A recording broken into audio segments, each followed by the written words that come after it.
Joining me now is author of international bestsellers, including The War on the West and The Strange Death of Europe, one of the finest thinkers of his generation, Douglas Murray. And Douglas, you are right now under attack. The left in the UK are trying to cancel you. They want you banned from TV appearances. They want you to stop writing for publications like The Spectator.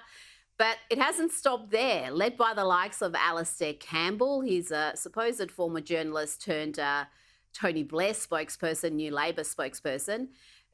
He and others are wanting you arrested and charged for offensive commentary, also known as telling the truth. What is going on in the UK? And do you fear that police are scrutinising your tweets and interviews and things you've written? Well, all that caused this was the fact that I've used my eyes in recent decades, and I've also used my pen. And I have described what has happened to my country of birth, Great Britain, and the continent of Europe, and indeed the wider developed world and the challenges that come through illegal and legal mass migration. That's not all migration, but illegal and legal mass migration. Interestingly enough, this interview that seems to have caused this breakdown from Alastair Campbell was one in which I simply said, what I describe in The Strange Death of Europe as happening is indeed what is now happening. And I said this, as many people have noted, not in a spirit of glee, but in one of deep lamentation. I never wanted to be proved right on this, and it gives me absolutely no joy to have been proven right. Of course, Alastair Campbell was part of the Labour government that in the late 90s and early 2000s massively ramped up illegal and legal migration into the UK. He's actually one of the architects of his colleagues at the time described as being deliberate. See, one of his colleagues said he came out of meetings about this issue with a very clear feeling that the Labour government of Tony Blair wanted this mass movement of people into the UK to, quote, rub the right's nose in diversity. Well, of course, all these things had unexpected consequences. But Alastair Campbell is one of the people responsible for them. I'm only responsible for pointing out the facts and the lamentable situation that he got up. Other things very quickly, Rita. Of course, this man, Campbell, is best known for his lying dossier about WMD in Iraq, which helped bounce Britain and other countries into the Iraq war. So if he had any kind of sense of decency, he would have disappeared from public life a long time ago. He was also, of course, the person who hounded Dr. David Kelly to suicide. And that's one of the really interesting things about Alastair Campbell. He's an unbelievable bully and a hack. And one of the things about him, like most hacks and bullies of his kind, he thinks that he can hide behind, as he always does, the claim that he himself is very mentally fragile. One of the interesting things about that is he can chase people like David Kelly to suicide. But if you criticize Alastair Campbell for his frequent bursts of utter insanity, he says that you are using his mental health against him. He's a totally sick individual on every possible level. I make no apology for pointing out the terrible things that he and his friends did to my country. You were right when you warned of the unrest that would come in books like The Madness of Crowds and The War Against the West. And as the great Thomas Sowell wrote, people will forgive you for being wrong, but they will never forgive you for being right. And what you talked about, that mass migration, we've got that discussion happening right here in Australia. We've had record numbers coming in legally, but if they're not assimilating, if they don't share your values, as we've seen in the UK, you're going to have these problems, and just trying to stomp it out with two-tier policing and a justice system, Douglas, isn't going to solve the underlying issue. No, absolutely not. I mean, as I've said for many years, the mass movement of people often who dislike the culture they're moving into intensely, and that always amazes me. I don't understand why people would move to societies that they dislike very much, but large numbers of people do, mainly just because they want to be in a system which can reward them, at least to some extent financially, either through welfare or through the economy that works far better than the countries that they fled from. But if you bring people from very strong cultures with very strong ethnic identities and religious identities into countries that are completely apologetic, kowtowed, self-shamed, and embarrassed about their past, as is the story that has been pushed on the people of Australia in recent years, as has been the story pushed on the people of Britain, Europe, and America in recent years.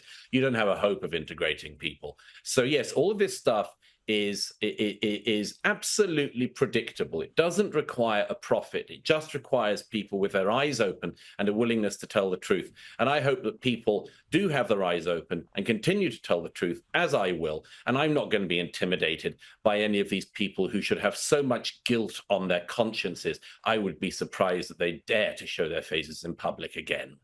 The other great enemy of the left right now appears to be Elon Musk, particularly amongst the political media activist class.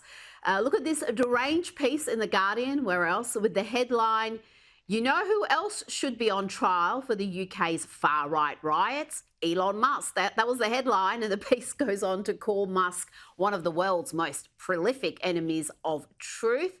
This assault against free speech in the UK is really quite sinister, and I've got to say, effective. Of course, it's not going to silence the likes of Elon Musk, but the average person may refrain from posting something on their Facebook page when they see people being arrested Yes. for online posts for things that are considered offensive, not just threatening or abusive, but just offensive. It seems to be a line that you can't cross. Thing about Jonathan Freedland of The Guardian, he's a very obscure figure. He's not at all known outside of a small amount of the left wing in the UK. But of course, think that somebody like him would have the audacity to claim that the British authorities should arrest an American citizen. I mean, I don't know if Jonathan Freedland knows his history. I assume he does. He's a relatively intelligent man. But he should know that America fought quite a significant war in order that American citizens would not, in fact, be under the writ of British law. And thank goodness Elon Musk isn't. And thank goodness he has the guts to continue, like a number of the rest of us, to say what is the truth.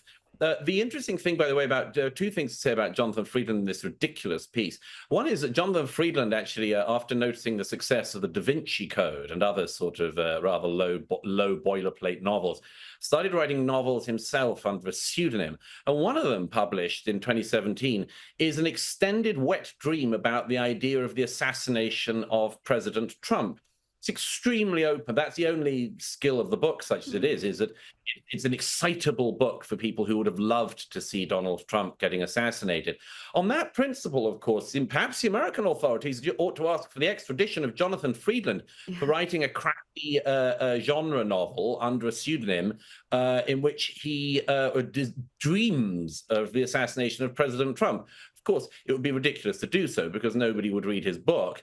But the other thing to be said about these people is that they just have this totalitarian, authoritarian instinct, which they just can't get rid of. They think everything should always go their way. They think they should be the censors of the town square. And the reason why you see so much of the media running against Elon Musk at the moment is that they recognize that his platform, Twitter, is beating all of them, or most of them, in all of the stakes, the media absorption around the world. And that's very scary for some of these old media who can't keep up and don't have very many readers, like The Guardian.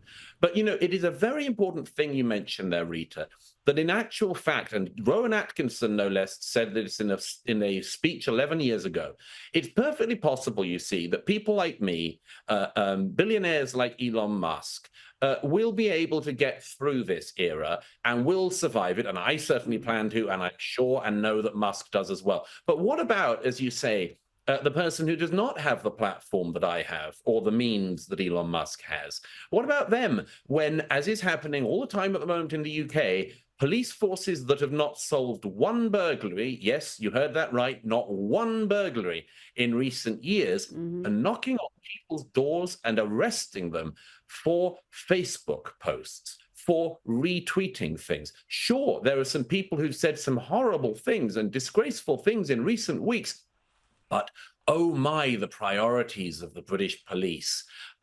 You know, they are really treading into very, very dangerous Orwellian waters. It turns out, and the rest of the public in Britain can't trust them to solve a burglary. Would I trust them to police my speech? No, I don't think so.